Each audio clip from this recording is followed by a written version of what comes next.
Alors, bonsoir tout le monde et on est très content de vous savoir là pour cette soirée Rencontre sur le deuil, cette nouvelle édition qui vient clôturer le premier cycle de Soirée sur le deuil en 2021. On prendra une pause après ce soir, pendant les mois d'été, et on vous retrouvera le 13 septembre prochain. Donc, pour toujours les lundis soirs. Là, normalement, c'est le premier lundi du mois, mais en septembre, ce sera le deuxième, étant donné que le premier, c'est la fête du travail. Alors, bienvenue au nom d'InfoDeuil, de l'équipe d'InfoDeuil.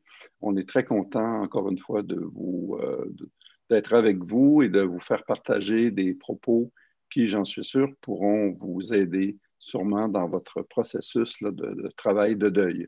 Donc, sans plus tarder, je vais céder la parole à Joanne de Montigny. Comme vous le savez sûrement, mais sinon, si c'est votre première fois, Joanne de Montigny collabore avec InfoDeuil et le Repos Saint-François d'Assise, qui aide InfoDeuil à rendre ça possible, à rendre cette soirée-là possible. Alors, Joanne de Montigny est psychologue, auteure, conférencière et elle collabore avec le Repos et InfoDeuil depuis bientôt au-delà de 6 ans. Donc, on est très content de sa collaboration. Je l'en remercie et je lui cède la parole pour qu'elle puisse nous présenter notre invité de ce soir. Alors, je vous souhaite une très bonne soirée et on se retrouve à la fin pour une période de questions. Merci. Oui, alors bonjour et bonsoir tout le monde. J'ai envie de dire bonjour parce qu'en juin, la clarté du jour va traîner un peu plus longtemps. Alors, ça fait plaisir. Fait plaisir de vous accueillir, toutes les personnes qui sont fidèles à nos rendez-vous et bienvenue à toutes les autres personnes qui se joignent à nous pour la première fois. Alors, c'est un plaisir d'avoir pensé à vous offrir cette soirée sur le don d'organes. On va en parler ce soir, peut-être pour la première fois dans nos rencontres de soirée deuil. Et j'ai une très belle invitée à vous nommer, son nom donc est Jocelyne Yelle. Elle sera avec nous pour nous parler d'abord de la perte de son garçon Alexis dans un événement tragique parce que c'est un accident de travail.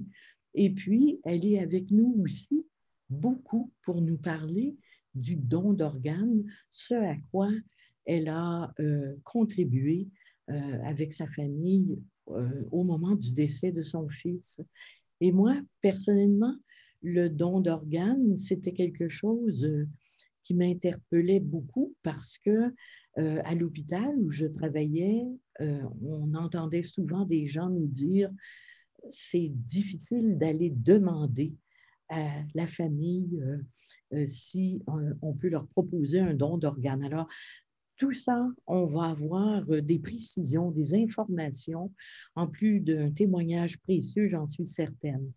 2, 3 mots quand même, vous avez vu sur l'affiche, mais j'aime bien relater ce que la personne détient comme formation et comme parcours personnel et professionnel. Alors, Jocelyne, elle est récemment retraitée, c'est une infirmière retraitée, et puis elle a œuvré pendant 15 ans aux urgences. Ce n'est pas rien, hein, ce n'est pas rien. Et chez Emma Québec, de 2003 à 2021. Le choix de devenir infirmière a été motivé par son désir de travailler outre-mer.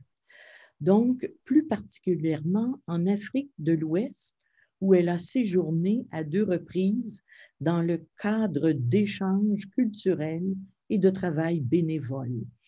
Alors, vous avez devant vous le reste de son parcours et j'aimerais beaucoup, beaucoup d'abord écouter notre invité nous dire ce que lui a inspiré le titre « Quand la mort devient vie ».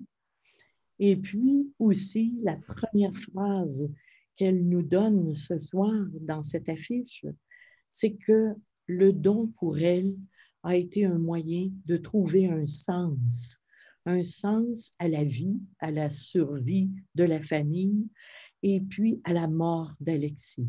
Alors, sans plus tarder, bonsoir Jocelyne et merci d'avoir accepté cette invitation. On est très heureux de t'écouter. Alors, tu peux commencer un peu par nous dire, par exemple, le sens de cette vie avec le don d'organes.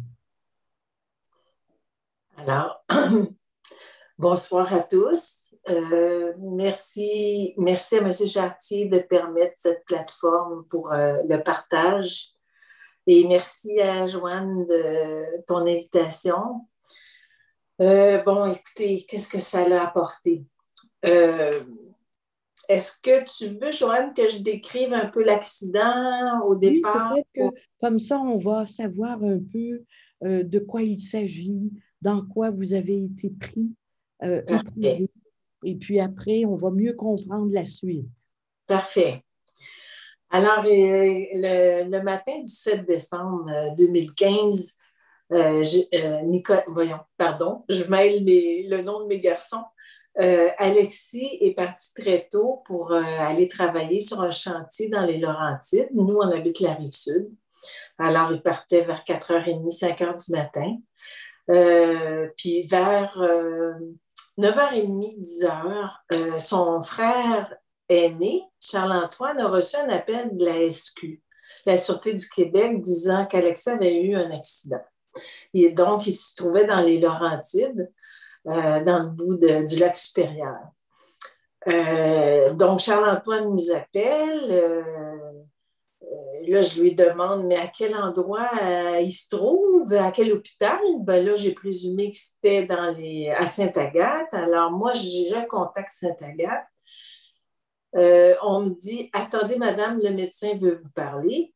Alors, je me suis dit, oh, Pélaï, ça doit être grave. Alors, le médecin me dit, écoutez, il est inconscient, on a passé un scan, ça ne va pas bien, là, il est intubé, il recevait des transfusions, etc.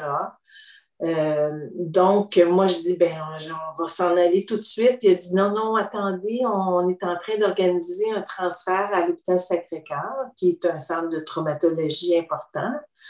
Alors, ils ont dit, rendez-vous plutôt, je vais vous rappeler, mais vous devriez vous rendre à l'hôpital Sacré-Cœur. Alors, chemin faisant, on s'est rendu à Sacré-Cœur. Alexis est tombé d'un toit qui n'était pas très haut, mais il est tombé probablement directement sur la tête. Même s'il y avait un casque de construction, le casque, ils ne sont pas attachés, les casques. Alors, il a sûrement tombé directement sur la tête. Il a glissé du toit qui était givré. C'était le 7 décembre, c'était froid. Alors, il était attaché parce qu'Alexis avait son propre harnais parce qu'il trouvait que les harnais n'étaient pas bien adaptés. Alors, il avait son propre harnais, il s'était attaché, mais c'était mal attaché. Alors, il a glissé sur le toit givré, puis il est tombé pas très haut, 10 pieds, c'est pas énorme, mais probablement directement sur la tête. Alors, à notre arrivée à l'hôpital Sacré-Cœur, moi, tout ce que je voulais, c'était de rencontrer le neurochirurgien parce que je savais qu'il y avait un traumatisme crânien, mais Puis là, le neurochirurgien venait pas. On a eu le temps de monter avec Alexis aux soins intensifs, de l'urgence aux soins intensifs. Puis là, on attendait le neurochirurgien, puis je ne réalisais pas. Moi, je me dis, ils vont l'opérer, il va arriver quelque chose. Finalement, on rencontre le neurochirurgien et c'était des mauvaises nouvelles. Il y avait vraiment, son cerveau était totalement absent, là. C'est comme du jello, là, un cerveau qui est en mort cérébrale, mais il ne nous dit pas tout de suite qu'il est en mort cérébrale.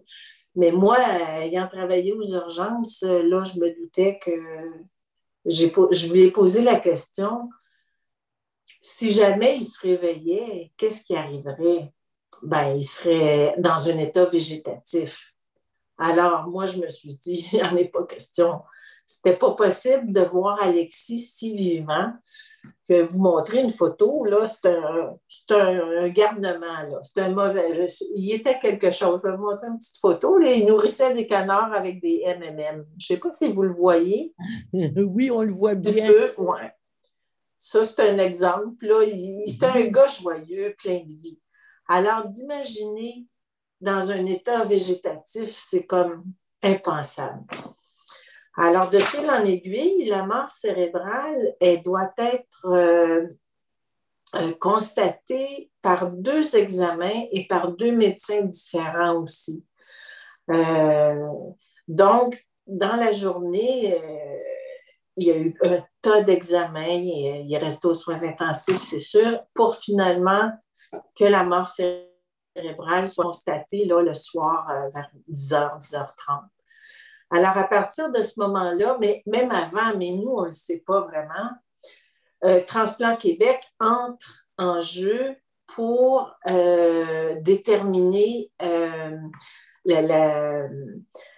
où les organes peuvent aller. Ils ont une liste d'attente, la priorité des urgences et tout. Alors là, eux, ils sont déjà dans la loupe, si vous voulez. Par contre, nous, l'approche à la famille, à l'hôpital Sacré-Cœur, il y avait une équipe, même expressément formée pour l'approche aux familles des donneurs, par l'entremise de la mission du docteur Marcelet. Il y a une infirmière pivot qui était là, qui nous accompagnait tout le processus et nous a accompagnés dès l'urgence. Parce qu'eux, ils savaient qu'il était en mort cérébrale dès le début, mais on ne peut pas dire ça à la famille tout de suite. C'est un choc, là, c'est vraiment subi. Alors, mais moi, ayant travaillé aux urgences, tout de suite, j'ai pensé aux dons d'organes avant même qu'eux m'en parlent. Mais je ne pouvais pas en parler à mes garçons et à Gérald tout de suite. C'était trop traumatisant, je vous dirais.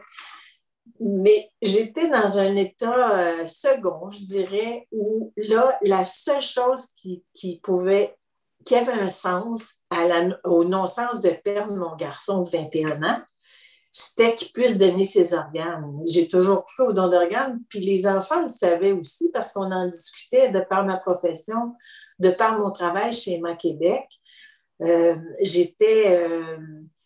Je m'occupais, moi, de donneurs, mais de moelle osseuse, de cellules souches, puis de la distribution du sang de cordon qui permet de sauver des vies également des gens atteints de leucémie. Alors, il y a quand même un certain rapprochement. Et sur notre étage, le registre des cellules souches, il y a le département des tissus. Parce que c'est Emma Québec qui s'occupe de la distribution des tissus, le prélèvement et la distribution des tissus humains.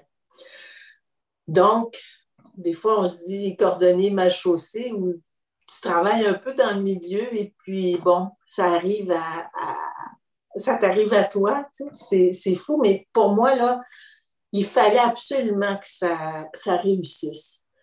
C'est sûr que Alexis était dans un état extrêmement instable parce qu'il est branché, tu sais, son cœur fonctionnait, mais parce qu'il y avait les appareils et tout. Il avait de l'air de dormir parce que c'était à l'intérieur de sa tête, ça ne paraissait pas, là. Il était beau comme un cœur, là, tu sais. Alors, tout le processus, c'est ça. Moi, j'ai abordé tout de suite le don d'organes et là, après, on en a parlé, on a validé. C'était important de valider auprès de Gérald et des garçons, mais des amis aussi. Parce que là, il y a eu, vous pouvez imaginer un jeune garçon de 21 ans, comment le cercle d'amis peut être assez grand. C'est un gars qui était populaire. Alors, il y a eu beaucoup d'amis qui sont venus le voir parce que c'est un peu incroyable, hein? Quand tu l'as vu la veille, puis le lendemain, il est en mort cérébrale. Alors, moi, j'ai validé avec les amis également. Est-ce que vous croyez que Alexis donnerait ses organes? Parce que sa carte d'assurance maladie a été perdue, puis on n'a pas retrouvé. Il l'avait signé. moi, j'étais convaincue parce que je faisais signer les cartes aux garçons. Je les convainquais des fois dans des soupers de famille, on parlait de dons d'organes, de dons de moelle osseuse. Puis quand j'ai posé la question à ses amis, ils m'ont dit, ben voyons, Jocelyne, c'est le seul gars que je connais qui m'a parlé du don d'organes. Alors, l'importance d'en parler autour, moi, ça l'a validé ma décision que c'était rapide. Là. J'étais un peu en avance sur tout le processus, tu sais, l'approche. Alors, ça a validé la décision d'approuver le don d'organes, tu sais. Fait qu'avec ça, ben, on attendait parce que, bon, ça prend 24 à 36, des fois 48 heures. Des fois, ça peut être plus long, dépendamment si c'est un don d'organes après décès circulatoire ou si c'est un don d'organes après la mort neurologique. Après la mort neurologique, ça va quand même dans les 36-48 heures, l'attribution des organes. C'est toute une logistique que Transplant Québec, mais avec l'hôpital, bien sûr, coordonne. C'est vraiment quelque chose d'important. Puis à travers ça, ben, il y avait les infirmières pivots qui accompagnent la famille, qui vont... Puis la mission du docteur Marcelet, c'est d'aider les familles, de les informer, Il y a une approche spéciale aussi là, pour spécifique, puis une approche... les gens sont différents. Il y en a qui, bon, ont un niveau de compréhension différent selon...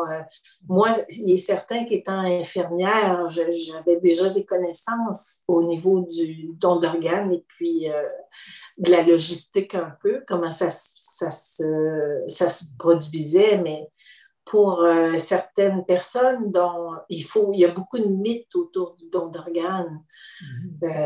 Des gens qui pensent que ils sont encore vivants parce qu'en mort cérébrale, tu les regardes et ils ont de l'air de dormir paisiblement, là, tu sais. Alors, d'intégrer le fait qu'ils soient vraiment décédés, c'est pas toujours évident. Alors, il y a un temps, là, d'approche. Oui. Dis-moi, Jocelyne, est-ce que, en général, au Québec, on sait si les personnes, il y a un grand nombre qui acceptent ou bien en pourcentage au Québec, est-ce que les gens acceptent plus qu'ailleurs dans d'autres pays? Ou... Ben, au niveau du Québec, on a eu des années où est-ce qu'il y a eu, ben, l'année de 2015, il y a eu vraiment un taux record de donateurs. Est-ce qu'on sait pourquoi? C'était environ 850 dons. Bon, Alexis a donné 5 organes. Donc, 850 dons là-dedans, tu peux avoir, bon, peut-être 700 donneurs. Mais il y a juste 1% des donneurs décédés qui arrivent dans un hôpital qui peuvent donner, je crois que c'est 1%. Mais toutes ces statistiques-là, là, j'invite les gens à aller voir le site de Chaîne de vie, la mission du docteur Marcelet, Transplant Québec. Mais au Québec, on était quand même, je ne me souviens plus à quel rang, là, mais par rapport à l'Espagne, qui serait le premier pays au monde où est-ce qu'il y a le plus de donneurs, de dons d'organes qui se fait, on était quand même bien classés, là, considérant notre population, qui est quand même pas énorme là, au Québec. Alors, on est assez bien classés. De plus en plus, il y a beaucoup d'informations, d'organismes, mais c'est pas suffisant, on dirait. Là. Il faut en parler, il faut... On est comme dans 2 dimensions. On est dans le deuil. Oui. On est en état de choc si c'est un accident, surtout si c'est soudain. Et puis probablement, à moins que je me trompe, mais probablement que le don d'organes se fait surtout quand il y a eu accident de travail, accident d'auto, quand il y a eu accident plutôt que maladie. Tout à fait, tout à fait. Oui. 80% des dons d'organes, c'est par décès neurologique ou encéphalique, parce que, donc, ça n'arrive pas. Un donneur comme Alexis, c'était un donneur idéal, un jeune homme de 21 ans qui était en parfaite santé, alors en mort cérébrale. Donc, il aurait pu donner 8 organes, là, c'est-à-dire que, pas 8 organes, il y avait 8 receveurs qui devaient attendre ces organes, mais pendant la procédure, vous pouvez imaginer que la procédure, si tu veux, j'en parle, Joanne, Oui. de la procédure un peu, c'est que, bon, Alexis est en mort cérébrale, lui, il s'en va en salle d'op et la famille ne peut pas assister là, au décès parce que je vais parler par la suite du décès, le don après un décès cardio-circulatoire, un décès circulatoire. Donc, Alexis entre en salle d'op, mais là, il y a le chirurgien transplanteur pour le foie, il y a le chirurgien cardiaque, il y a le chirurgien thoracique pour les poumons. C'est une équipe d'une vingtaine de personnes, c'est incroyable. Là. Parce que là, il y a un processus, là, ils vont prélever le cœur, les poumons, c'est tout. Donc, ils ont prélevé le cœur, les poumons, le foie, il est arrivé une manipulation qui n'ont pas pu prélever le foie. Mais le foie, il peut se diviser en 3 pour permettre à 3 receveurs de recevoir un nouveau foie. Alors là, ça n'a pas fonctionné pour le foie, mais pour le pancréas. Alexis a donc donné 5 organes et à ce jour, 4, ça va faire 6 ans bientôt, il y a les 4 receveurs des reins, 2 chacun rein, le cœur et les poumons sont retournés au travail, ils vivent normalement. Moi, je demande des nouvelles. C'est Transplant Québec qui nous informe à notre demande. Je pourrais toujours essayer d'échanger avec ces receveurs, si les receveurs étaient consentants également, échanger de façon anonyme. Tout se fait anonymement. Mais moi, je demande des nouvelles pour le moment. Je veux savoir s'ils vont bien. Puis, oui, ça continue de donner du sens. Oui, tout à fait. Oui. Je vais vous dire, Joanne, je veux parler un petit peu de la mission du docteur Marcelet. Lorsque, dans le processus, ils permettent, je vais montrer, à l'hôpital Sacré-Cœur, puis je pense qu'il le faisait à d'autres endroits aussi, à travers la mission, c'est qu'ils nous donnent des cadres et avec la gouache, on imprime la main d'Alexis. Ça, c'est la main d'Alexis lorsqu'il était aux soins intensifs. Alors, je peux vous dire que pour Alexis, avec toute la visite des amis, et il y a eu une rupture de stock de cadres. Ils ont pas... Alors, c'était, vous voulez un souvenir, vous voulez la main d'Alexis, c'était... ça allait, là, c'était une production. Là. On offre ça aux proches, aux amis. Oui. Ah, bon. Et je vous dirais que c'est vraiment significatif. Les gens, tu sais, d'avoir sa main, ça a été... Puis la mission aussi, suite aux dons, Alexis a fait ses dons le 9 décembre. Il a eu son accident le 7 décembre. La mort cérébrale a été diagnostiquée le soir et ça a été au 9 décembre qui est entré à minuit et quelques le 9 décembre. Durant toute la nuit, ils l'ont opéré là, pour les organes et les receveurs ont reçu de ces organes. Et j'aimerais juste vous lire pourquoi c'est si important. Je pense que ce message-là, pour moi, il est encore très, très réconfortant. puis je le lis assez souvent, puis je m'en suis servi pour les cartes de remerciement lors des funérailles et tout. Alors, puis j'ai jamais su quelle personne de la mission du docteur Marcellet avait écrit ça. Parce que je connais les gens, puis je me suis impliquée après et je m'implique encore, mais je n'ai jamais su la personne qui avait écrit sur le compte Facebook de la mission. Alors, c'est comme suit. Merci Alexis. En laissant ta trace, tu contribues à rendre notre monde meilleur. Les receveurs de tes organes et de tes tissus peuvent célébrer la vie et continuer à répandre la joie autour d'eux. Aujourd'hui, tes poumons continuent à respirer, ton cœur ne cesse d'aimer, tes reins de purifier, ta peau de protéger et tes yeux d'admirer les beautés de la vie. Alors, de savoir que des gens peuvent poursuivre leurs rêves. Nous, les rêves se sont arrêtés pour Alexis. Sa vie a cessé à 21 ans.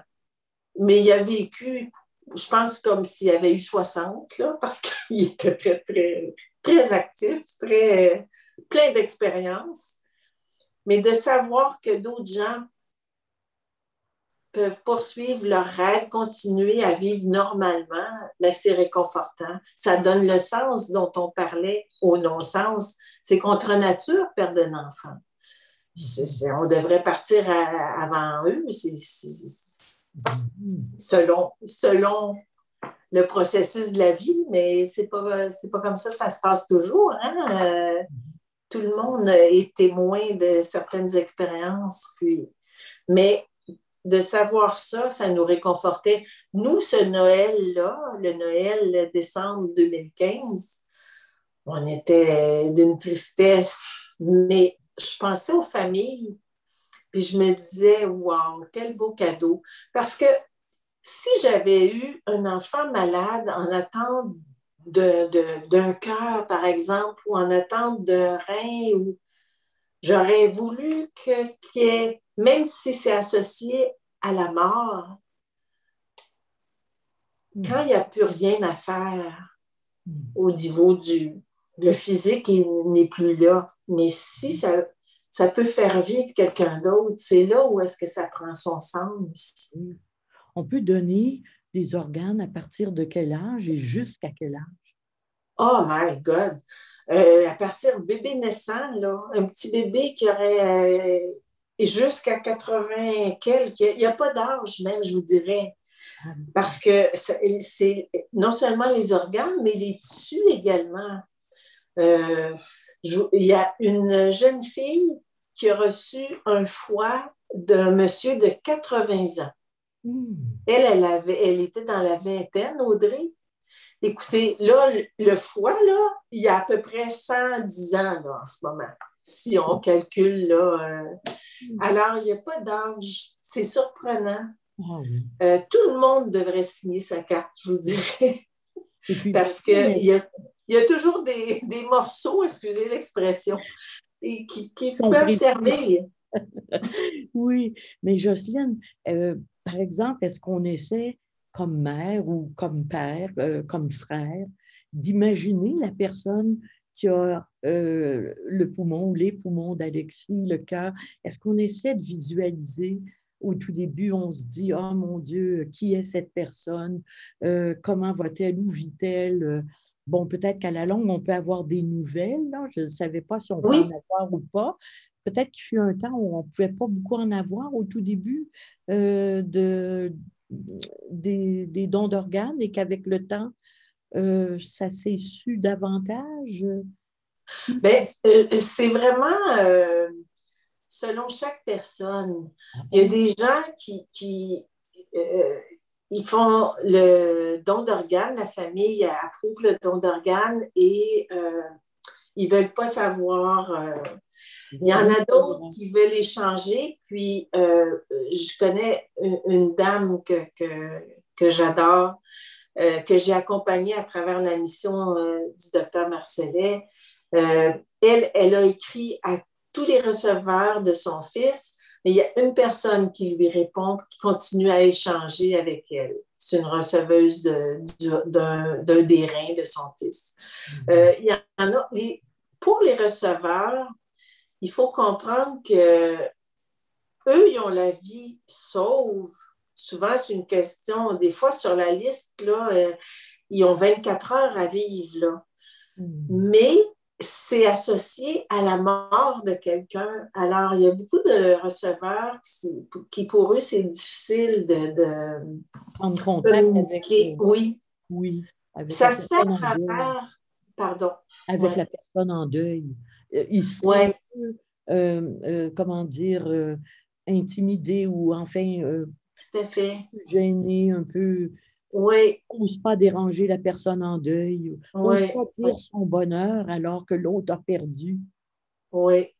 Puis, en même temps, vous voyez, tu vois, moi, j'ai pas encore échangé là, à travers Transplant Québec. Je demande des nouvelles. Je suis contente de savoir qu'ils vont bien. Des rencontrer, ça mijote. À un moment donné, peut-être d'échanger, j'aimerais ça. Mais des fois, j'ai un rêve. Là, c'est spontané, ce que je vous dis, là, c'est d'écouter le cœur, de me dire, ah, mon Dieu, son cœur, il bat encore. Là, que c'est un beau rêve. Mettre son oreille sur le cœur du receveur. Oui, oui, oui. Peut-être un jour, sait-on jamais. Mais en même temps, juste de savoir que... Puis, tu sais, ça peut être... Moi, j'imagine, ça peut être un homme, tu sais, c'est un bon gabarit, Alexis, alors ils doivent faire l'appariement aussi. Je me dis, c'est sûrement peut-être un homme, une femme, mais d'un bon gabarit ou qui a des enfants, alors, ça permet, c'est ça, la continuité. Pourquoi on a peur de signer notre carte ou de donner nos organes? Quelle est la peur, le mythe autour de ça? Les mythes autour de ça, c'est, par exemple, je vais en dire quelques-uns, puis peut-être que tu pourrais en rajouter ou me dire, oui, j'entends ça ou j'ai jamais entendu. Mais est-ce que, par exemple, ça voudrait dire, moi, je n'avais qu'un Alexis, il ne peut pas y en avoir 6, il ne peut pas y en avoir 5. Alors non, je veux le laisser intact. Et puis, je ne veux pas, puis il y en a symboliquement, je ne veux pas qu'il souffre parce que, comme on disait tantôt, quand on pense qu'il dort, on a de la difficulté à intégrer que le décès vient vraiment d'arriver. Alors, c'est comme peut-être les gens se disent, il y a assez peut-être souffert dans cet accident ou quoi. Alors, on ne veut pas qu'il souffre davantage symboliquement. J'essaie de penser pourquoi les gens ne voudraient pas. Alors que d'autres trouveraient ça merveilleux de le faire. Et je vois bien pourquoi tu as trouvé que c'est extraordinaire dans un sens de pouvoir. En fait, ça demande de la générosité. C'est comme si mon fils n'est pas qu'à moi. Mon fils est aussi à la vie. Je ne sais pas, mais ça demande une générosité. Des fois, on a envie de dire à qui appartient le mort, mais à moi. Mais non, là, il appartient à 5 bons vivants. Tu comprends ce que j'essaie de dire? Oui, je comprends ce que tu dis. Mais tu vois, moi, je ne vois pas ça comme un geste de générosité. Alexis a été généreux, même si, bon, on comprend qu'il était décédé, mais moi, c'est une question de survie pour moi-même, de savoir que sa mort n'a pas été inutile, parce que c'est trop absurde. Oui. Ça, je te parle de moi. Oui. Pourquoi des gens ne voudraient pas... Il y a plusieurs mythes autour. Le cœur, hein? Le cœur, c'est... Oui, c'est symbolique. L'amour. C'est très symbolique, hein? Oui. Les gens ont peur que, par rapport, par exemple, aux funérailles ou à l'exposition, que le corps ne soit pas disponible. Il y en a beaucoup qui pensent ça. Alors, pas du tout. C'est fait dans un respect. Puis, Tu sais, les rites funéraires peuvent avoir lieu sans problème, là, sans... C'est surprenant, là. Mais c'est parce que tout ça est fait dans un respect aussi.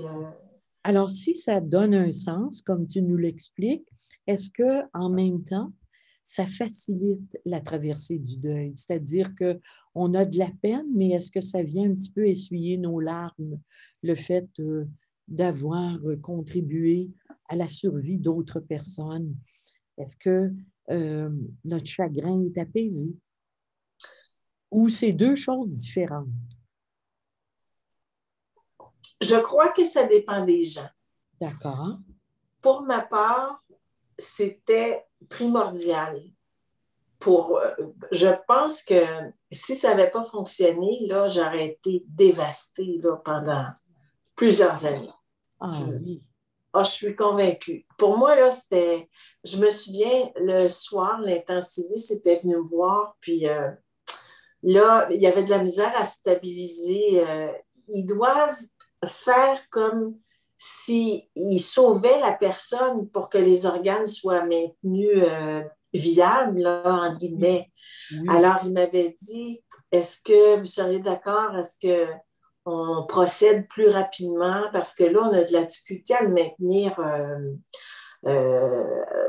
l'hémodynamique, tout ça, à le maintenir stable. Mais là, moi, j'ai dit, faites tout ce que vous pouvez pour que ça réussisse. Ça, c'était moi. Puis les gens que tu accompagnes, Jocelyne, en général, tu les vois dans le même état que tu étais, c'est-à-dire très satisfait de voir qu'on a pu le faire, très réconforté, en effet, c'est le mot que tu utilisais. Tu vois ça chez les autres que tu accompagnes aussi. Oui, ça apporte un certain baume, mais le deuil se vit quand même. La perte, elle est là. Alors, le processus du deuil demeure le même, je pense. Par contre, avec les gens que j'ai accompagnés, on doit, puis il faut se permettre de le vivre aussi, dans le sens que on ne peut pas y échapper au processus du deuil, je pense. Puis de fait d'en discuter avec d'autres, puis par rapport au don d'organes, juste de partager ces sentiments-là, puis d'aller chercher l'aide. Moi, je te dirais, après, là, c'était pas fini, là. OK, il a donné ses organes, mais j'avais tout mon deuil à vivre. Puis je suis allée chercher, les amis du crépuscule, c'est dans Montérégie. Je suis allée chercher de l'aide. Oui, des groupes. Des groupes pour partager. Je me suis impliquée beaucoup dans la mission parce que la mission, c'est l'aide aux familles, là, c'est le partage des expériences, c'est l'accompagnement dans le silence des fois, juste d'écouter. Alors, Défi chaîne de vie aussi, on a participé, c'est pour ramasser des sous pour le programme d'éducation, puis tout ça. Je me suis impliquée aussi, je ne l'ai pas mentionné tantôt, mais parce que c'est un accident de travail, j'étais un peu ambivalente entre m'impliquer au niveau du don d'organes et la CNESST, parce que c'est un accident de travail. Puis, je me dis, il ne faut pas que ça arrive aux autres. Je ne voulais pas que ça arrive aux autres, mais malheureusement, il y en a toujours des accidents de travail, hein, ça continue. Mais je me suis impliquée aussi à aller témoigner sur la sécurité et santé au travail chez des constructeurs, des grands chantiers, tout ça. On m'a invité à participer à des petits témoignages que je faisais avec Alexis, des petites vidéos. Mais ça sensibilise les gens à la sécurité. Alors, je travaillais sur les deux niveaux. Pour moi, c'était important parce que je me dis, il ne faut pas que ça arrive. Oui. Alors, j'ai une question un peu bizarre peut-être, mais c'est que tantôt, ça m'a frappée. J'ai pensé à un cycliste qui a un casque. Oui. Il me semble qu'il est attaché, son casque. Tout à fait. Expliquer pourquoi dans la construction, il n'y a pas une attache sous le masque. Y a-t-il une raison? Je ne sais pas, moi, parce qu'ils ne peuvent pas se retourner à gauche. Je ne sais pas. Il n'y a pas de raison. Écoute, j'ai posé, c'est quelque chose qui m'a... Je pense qu'à un moment donné, c'est quelque chose sur laquelle je voudrais travailler puis m'impliquer. J'avais posé la question, il n'y a personne qui a une courroie, là. Mais il y en a qui voudraient l'implanter. Parce que sûrement, c'est comme un motocycliste, même qui aurait un accident, ça pourrait l'aider, peut-être moins que le cycliste, là, parce que la vitesse et tout, mais le fait que le casque soit attaché, c'est sûr que ça aide. Oui. Moi, j'y ai pensé, je me suis dit, s'il y avait eu un casque qui était resté sur sa tête, ben possiblement, on ne le sait pas, là. Je pense que les probabilités auraient été plus grandes. Oui. Alors, c'est une excellente question, Joanne, parce que j'avais posé la question au directeur des chantiers, comment se fait que les casques ne sont pas attachés? Quand il est parti ce matin-là, Alexis, eh bien, il était tôt, de bonne heure, il était presque la nuit. Donc, la veille, vous vous étiez dit au revoir, tu avais pu lui parler. C'était quand la dernière fois que tu lui avais parlé? Le matin même. Le matin même. Parce qu'il était 4 heures peut-être du matin. Des fois, je lui prêtais ma voiture parce qu'il était en retard ou il fallait qu'il se rende quelque part. Puis parce qu'il y avait un lift pour aller sur le chantier. Puis là, je lui avais dit, moi, je m'étais réveillée, puis il était réveillé. Je lui avais dit, écoute, Alexis, je ne pourrais pas te prêter ma voiture aujourd'hui. Je dois aller au garage avec. Alors, il faudrait que tu te lèves, là, tu sais. C'est les dernières paroles que je lui ai dites. Mais la veille, il était allé bûcher sur un terrain qu'on avait avec Gérald, son père, puis un de ses amis. Puis il y a des photos de ça, c'était juste la veille. Puis je me souviens, quand il est revenu, bon, il me parlait du chantier sur lequel il devait travailler le lendemain. Puis il dit, ah, maman, non, c'est ça, je voulais dire, pardon. Quand il est allé bûcher, j'ai dit, mettez vos casques, c'est dangereux s'il y a une branche qui tombe sur votre tête. Puis, ils ont emporté leur casque, mais je ne pense pas qu'ils ont mis vraiment. Là, ils étaient sur le terrain, tu sais, ils coupaient les arbres morts. Puis là, à un moment donné, il m'avait dit, oh, maman, si tu savais sur les chantiers des fois. Puis à un moment donné, je l'ai regardé, puis il m'avait dit, pourquoi tu me regardes comme ça, tu sais? J'ai dit, ben, parce que je te trouve beau. Fait qu'on a eu, c'est drôle parce que, comme beaucoup d'adolescents, ça n'a pas été une adolescence facile, je dirais plutôt virulente même, mais il était rendu à une étape, on était dans une lune de miel, son père et moi avec lui, là. Ça allait super bien. C'est curieux.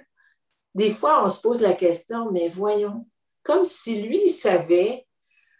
Il avait préparé après, on a découvert qu'il s'était organisé au niveau. Il y avait une copine depuis 2-3 ans, sa petite amie aussi. Puis il y avait plein de projets, là. Il se ramassait des sous pour une maison déjà.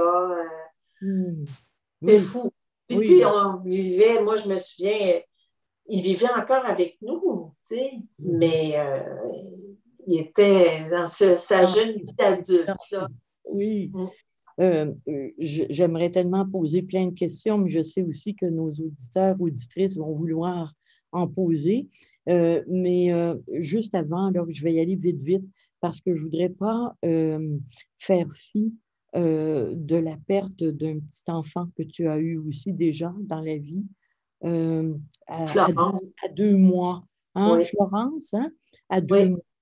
La seule chose que je veux dire, est-ce qu'il y aurait un lien entre le fait d'avoir perdu une toute petite si tôt dans la vie et puis ce grand désir de redonner la vie à toutes les personnes avec les organes d'Alexis?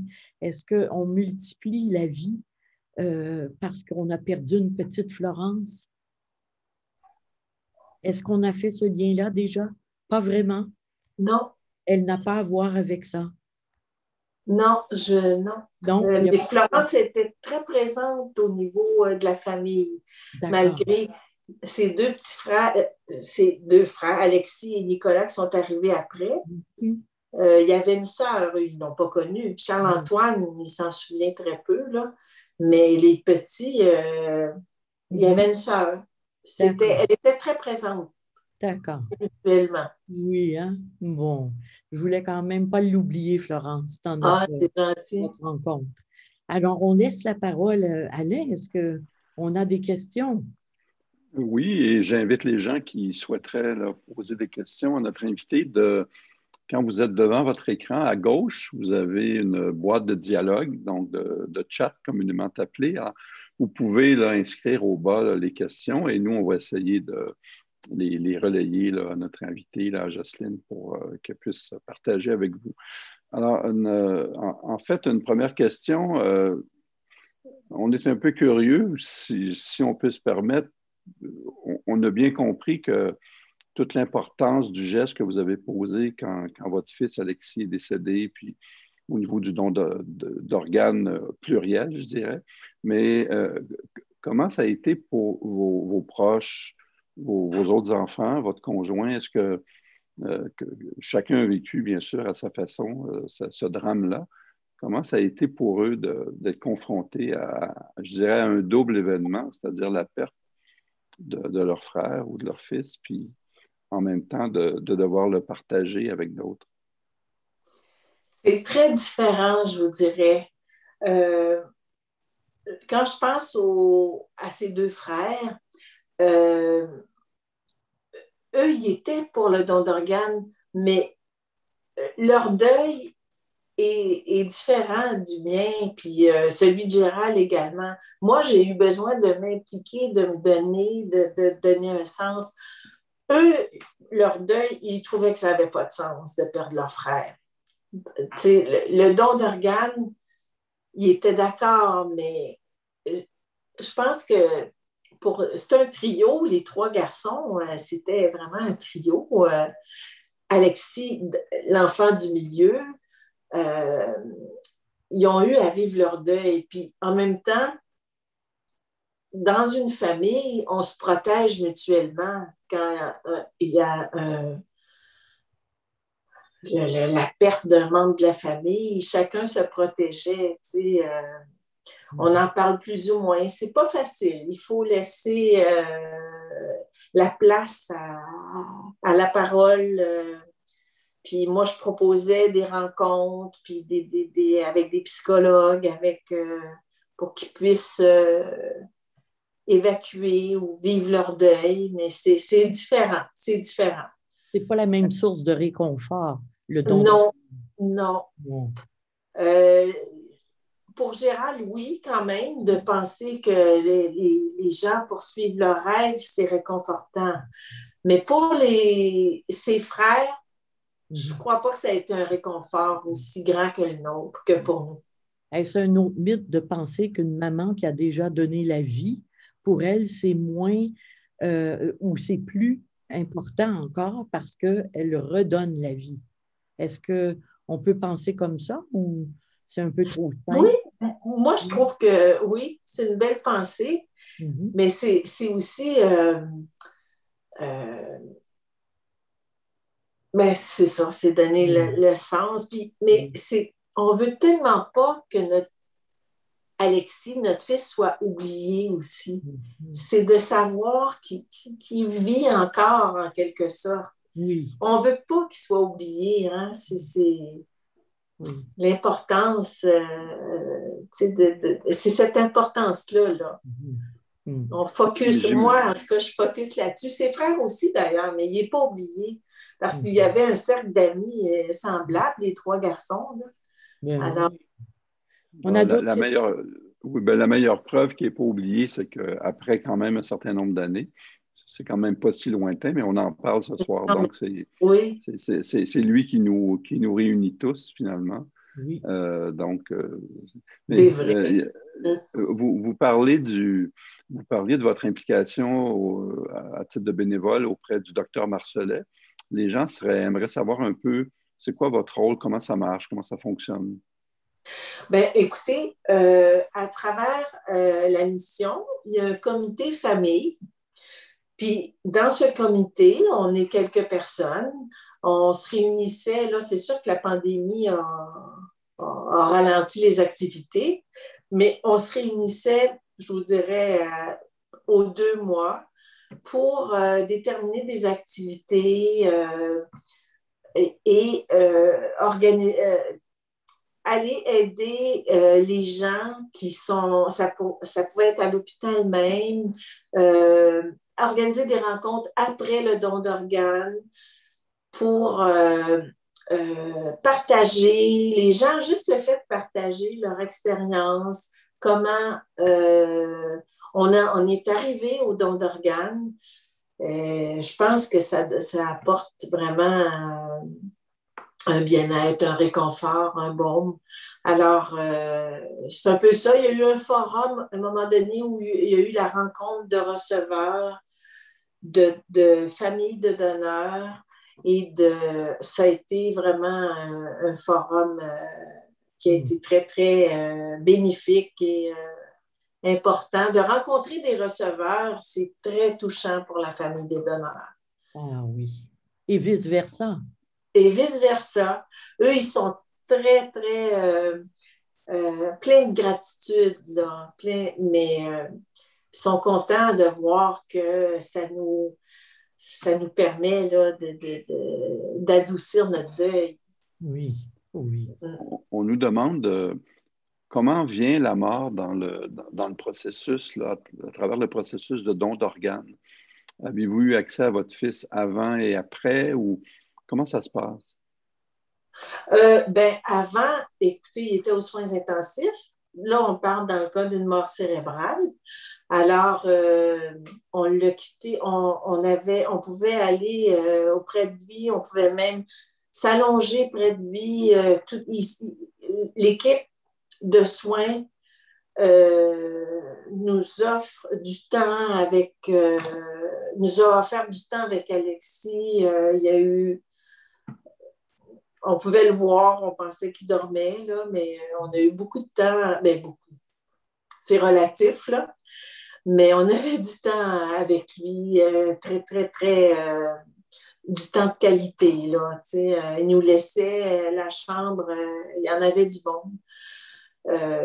Mais dans le cas d'un décès neurologique, il s'en va en salle d'opération, puis on ne le voit plus. Puis ça a été après les funérailles et tout. Là, Alexis a été exposé parce qu'on ne pouvait pas ne pas l'exposer. Là. Il fallait que ce soit tangible pour les frères. Ses frères ont dit non, non, non, c'est important. Puis tous les amis. Pour des jeunes, encore plus, on dirait, parce qu'on a perdu ça un peu, les rites funéraires, mais pour Alexis, ça a été vraiment important. Alors, l'accès, ça a été comme presque 2 semaines après, là, et pour les funérailles. Et pour vous, la famille, et pour toi aussi, Jocelyne, de le voir exposé. Oui. Est-ce que ça a été aidant? Est-ce que tu l'as vécu comme quelque chose qui facilite ou qui aide, dans ton cas, à toi, le processus de deuil? C'est un moment important de pouvoir voir le corps? Oui, je crois que c'est là où ça devient tangible. C'est là où on réalise. Puis c'était, comme j'ai mentionné tantôt, le fait de donner ses organes, ça abîme pas le corps. Je peux m'exprimer comme ça. Il était beau, là. Il était... mais c'est tangible parce que tu le vois, là. Puis oui, oui. Ça a été... les rites funéraires autour d'Alexis, ça a été... est-ce qu'on peut dire de belles funérailles, une belle funéraille? Mais ça a été vraiment quelque chose d'important. Les frères ont participé énormément. Puis de le voir, ça fait partie du processus du deuil, je dirais. Oui, hein? Oui, oui, tout à fait. Et alors, Alain, est-ce qu'on a d'autres questions? Ben, Joanne, je vais te laisser le mot de la fin, mais que tu puisses t'entretenir avec notre invité, avec Jocelyne, pour clore cette rencontre. Je voulais vous remercier à mon tour beaucoup et je trouve ça rassurant et en même temps lumineux dans un certain sens que depuis 2015, votre fils soit encore présent de par le don, de par le partage que vous nous faites ce soir. Alors, d'abord, je souligne ça prend un certain courage quand même de nous laisser entrer dans votre intimité. Alors, je vous en remercie au nom des gens qui vous écoutent présentement et qui vont vous écouter parce que, comme les gens le savent, la rencontre de ce soir va rester sur le site web infodeuil.ca.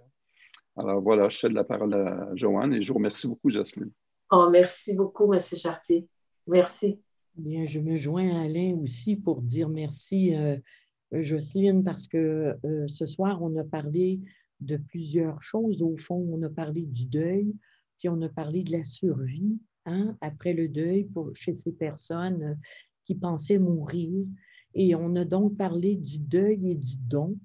Et c'est quelque chose d'assez exceptionnel, en tout cas pour moi, d'imaginer. Hein, pendant qu'on se parlait, je voyais les 5 personnes vivre.